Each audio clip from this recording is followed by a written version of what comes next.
মৰমৰ ছাত্ৰ-ছাত্ৰীসকল, অজয় পাটৰ এডুকেশ্যন চেনেললৈ তোমালোকক স্বাগতম জনাইছোঁ। আজিৰ এই ভিডিঅ'ত চতুৰ্থ শ্ৰেণীৰ অসমীয়া কিতাপৰ 14 নম্বৰ চেপ্টাৰ গছে যদি খোজ কাঢ়ে এই পদ্যটো তোমালোকক পঢ়াই দিম আৰু ইয়াৰ সম্পূৰ্ণ প্ৰশ্ন উত্তৰ এই ভিডিঅ'ত পাবা, ঠিক আছে। যদি তোমালোকে এই মোৰ চেনেলটো ছাবস্ক্ৰাইব কৰা নাই তেনেহ'লে ছাবস্ক্ৰাইব কৰি ল'বা, কাৰণ ছাবস্ক্ৰাইব কৰিলে যেতিয়াই মই ইউটিউবত ভিডিঅ' আপলোড কৰিম তোমালোকে সেই ভিডিঅ'বোৰৰ ন'টিফিকেশ্যনবোৰ তোমালোকে পাই থাকিবা, ঠিক আছে। চ' আহা তেনে প্ৰথমতে কবিতাটো পঢ়ি লওঁ, তাৰ পাছত প্ৰশ্ন উত্তৰবোৰ কৰিম দেই।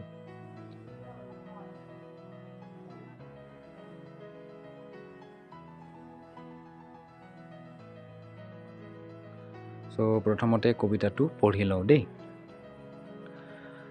14 নম্বৰ পাঠ। কবিতাটোৰ নাম হৈছে গছে যদি খোজ কাঢ়ে। গছে যদি আমাৰ দৰে পাৰে কথা ক'ব, গছে যদি খোজ কাঢ়ে কেনে মজা হ'ব। ফল আনি গছে যদি ঘৰে ঘৰে দিয়ে, আমাৰ পৰা মৰম চেনেহ পাতত বান্ধি নিয়ে। হাবি এৰি গছ যদি আমাৰ লগত যায়, চাইকেল ৰিক্সা গাড়ীবোৰ কি হ'ব বিলাই।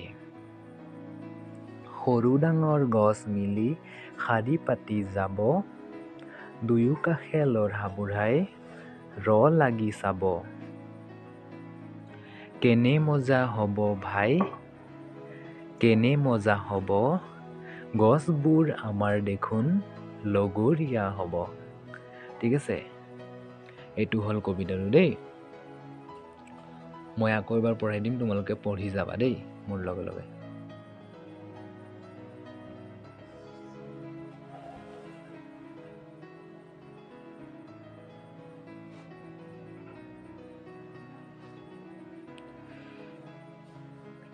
গছে যদি খোজ কাঢ়ে। গছে যদি আমাৰ দৰে পাৰে কথা ক'ব, গছে যদি খোজ কাঢ়ে কেনে মজা হ'ব। ফল আনি গছে যদি ঘৰে ঘৰে দিয়ে, আমাৰ পৰা মৰম চেনেহ পাতত বান্ধি নিয়ে। নেক্সট কাৰি। হাবি এৰি গছ যদি আমাৰ লগত যায়, চাইকেল ৰিক্সা গাড়ীবোৰ কি হ'ব বিলাই। সৰু ডাঙৰ গছ মিলি শাৰী পাতি যাব, দুয়ো কাষে ল'ৰা বুঢ়াই লাগি চাব। কেনে মজা হ'ব যে ভাই, কেনে মজা হ'ব, গছবোৰ আমাৰ দেখোন লগৰীয়া হ'ব। ঠিক আছে। চ' এতিয়া এই কবিতাটোৰ প্ৰশ্ন উত্তৰবোৰ কৰিম এতিয়া দেই। চ' প্ৰথম 1 নম্বৰ, পদ্যটোত আমাৰ দৰে গছেও কি কৰাৰ কথা কল্পনা কৰিছে। এই কবিতাটোত গছে আমাৰ নিচিনা কি কৰাৰ কথা কল্পনা কৰিছে। ইয়াৰ উত্তৰ হ'ব, পদ্যটোত আমাৰ দৰে গছে খোজ কাঢ়িব পৰা, মৰম চেনেহৰ আদান প্ৰদান কৰাৰ কথা কল্পনা কৰিছে। 2 নম্বৰ প্ৰশ্ন, গছে যদি খোজ কাঢ়ে তোমাৰ কেনে লাগিব।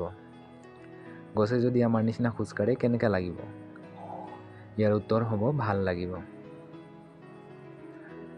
3 নম্বৰ প্ৰশ্ন, আমাৰ মৰম চেনেহবোৰ গছে কিহত বান্ধি নিব। ইয়াৰ উত্তৰ হ'ব পাতত বান্ধি নিব। 4 নম্বৰ, হাবি এৰি গছ কাৰ লগত যাব বুলি ভবা হৈছে।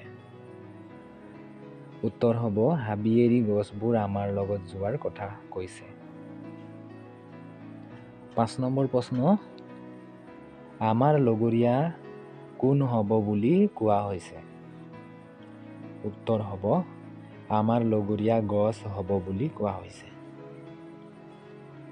তাৰ পাছত খ নম্বৰৰ 1, ঠিক আছে, খ নম্বৰৰ 1 নম্বৰ প্ৰশ্ন। সৰু ডাঙৰ গছবোৰ শাৰী পাতি গ'লে কি হ'ব? সৰু ডাঙৰ গছবিলাক যদি শাৰী পাতি ৰাস্তাত যায় কি হ'ব?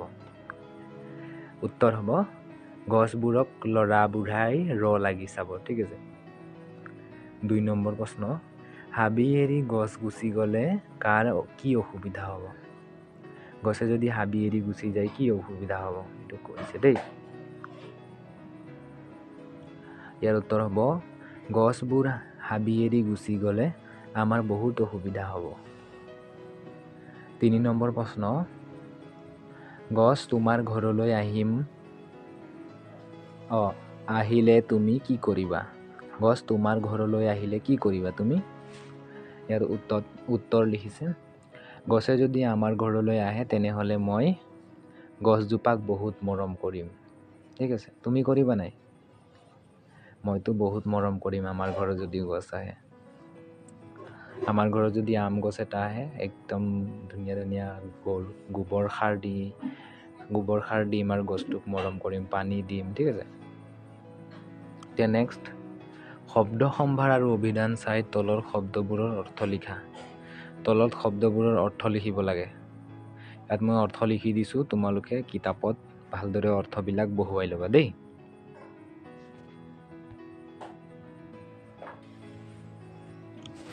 এইটো তোমালোকে কিতাপত কাঠ পেঞ্চিলত লিখি ল'বা দেই। মজা, বিলাই, লাগি, লগৰীয়া, এই 4টা শব্দ দিয়া আছে।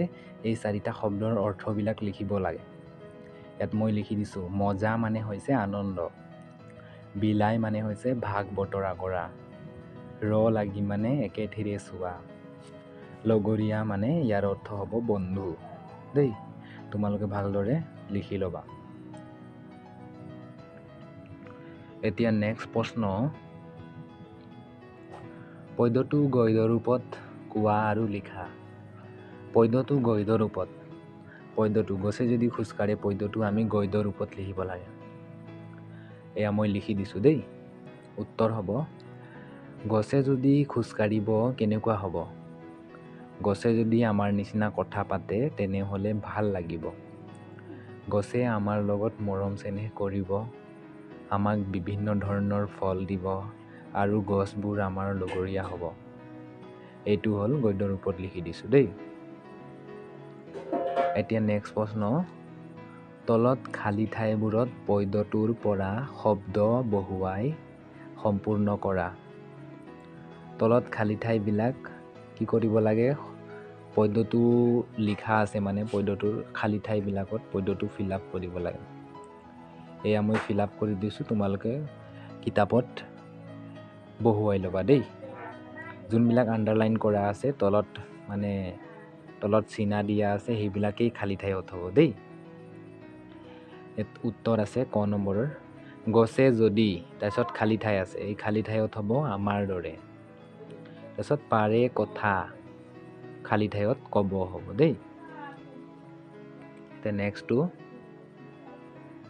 ইয়াৰে আছে, গছে যদি খোজকাঢ়ে, তাৰ পাছত খালী ঠাইত হ'ব কেনে মজা হ'ব।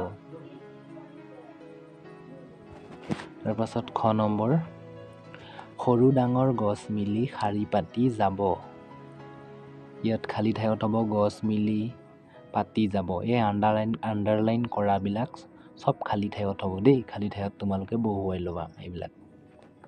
মই লিখি দিছোঁ, পিংক কালাৰৰ আছে, নীলা কালাৰটো মানে হেৰিটো হয়, আৰু যোনবিলাক পিংক কালাৰৰ আণ্ডাৰলাইন কৰা আছে সেইবিলাক তোমালোকে কিতাপত খালী ঠাইত বহুৱাই ল'বা দেই।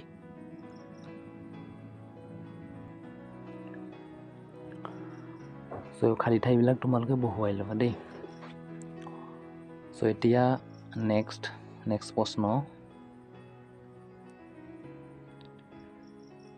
পদ্যটোত থকা যুক্তাক্ষৰ দুটা ভাঙি দেখুৱাই দুটাকৈ শব্দ লিখা। পদ্যটোত দুটা যুক্তাক্ষৰ বিচাৰি পেলাই ভাঙি পেলাই সেই যুক্তাক্ষৰেৰে কি লিখিব লাগিব? শব্দ লিখিব লাগিব দেই।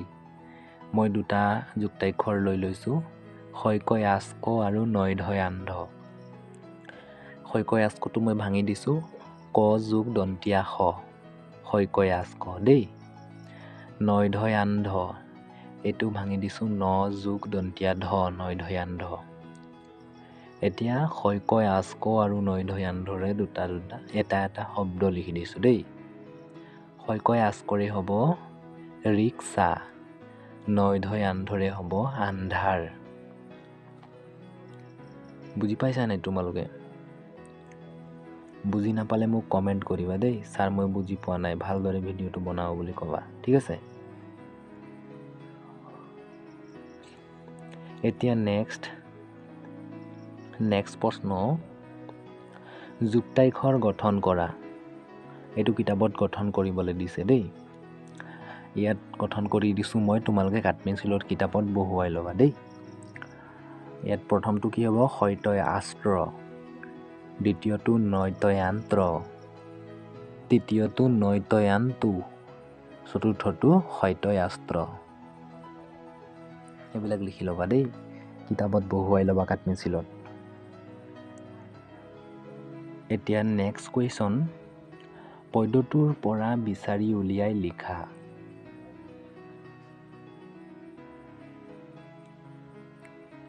পদ্যটোৰ পৰা বিচাৰি উলিয়াই লিখা। এইটো মই ফটো মাৰি তোমালোকক এড কৰি দিছোঁ, তোমালোকে এইটো কিতাপত চাই কেনে বহুৱাই ল'বা খালী ঠাইত দেই।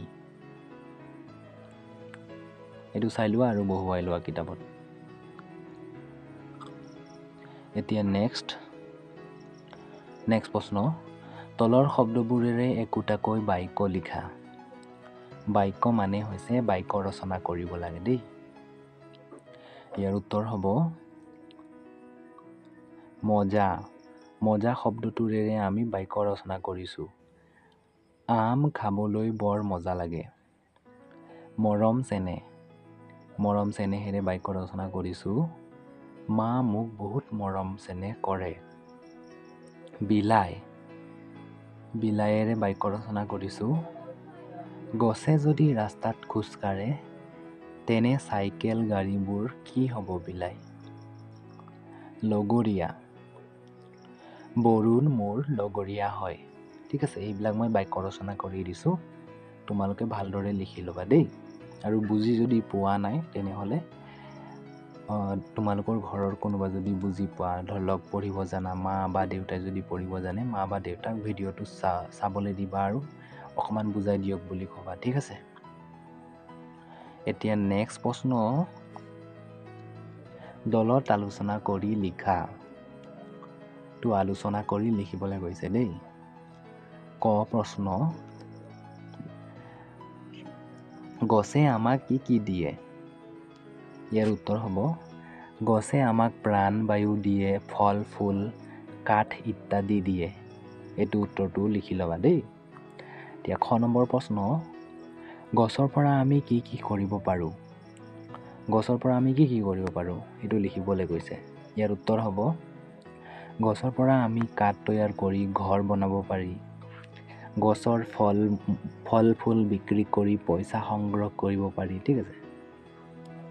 এতিয়া গ নম্বৰ প্ৰশ্ন, গছ নাথাকিলে আমাৰ কি হ'ব? গছ নাথাকিলে আমাৰ কি হ'ব এইটো সুধিছে। ইয়াৰ উত্তৰ হ'ব, গছ নাথাকিলে আমাৰ বহুত সমস্যা হ'ব।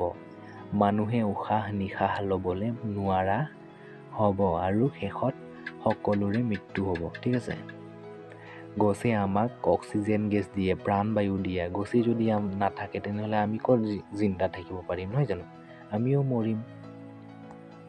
এতিয়া ঘ নম্বৰ প্ৰশ্ন, গছ নাথাকিলে পশু পক্ষীৰ কি হ'ব? উত্তৰ, গছ নাথাকিলে পশু পক্ষীৰ মৃত্যু হ'ব। মানে গছ নাথাকিলেতো আৰু ক'ত মানুহ জিন্দা থাকিব? মানুহ জিন্দা নাথাকিলেতো ক'ত আৰু চৰাই চিৰিকটি জিন্দা থাকিব, নহয় জানো? সিহঁতো মৰিব, ঠিক আছে? এতিয়া নেক্সট, এইবোৰ তোমালোকে লিখি ল'বা দেই।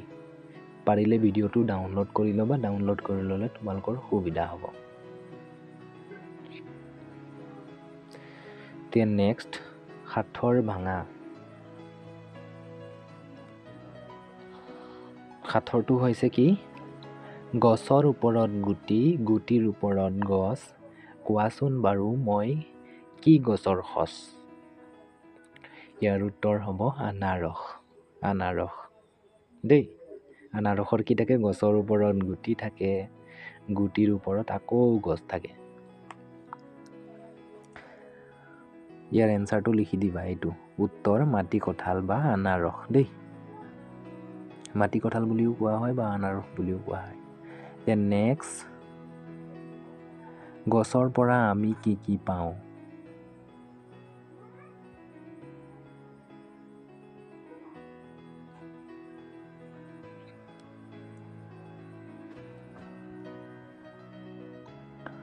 গছৰ পৰা আমি ফল, ফুল, পাত, খৰি, কাঠ, গুটি, অক্সিজেন আৰু চাহ পাওঁ। ঠিক আছে।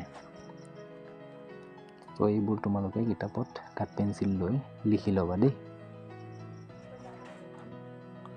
চ' শেষত থেংক ইউ ফৰ ৱাচিং। থেংক ইউ, বাই। তোমালোকৰ উজ্জ্বল ভৱিষ্যত কামনা কৰিছোঁ। ঠিক আছে, বাই।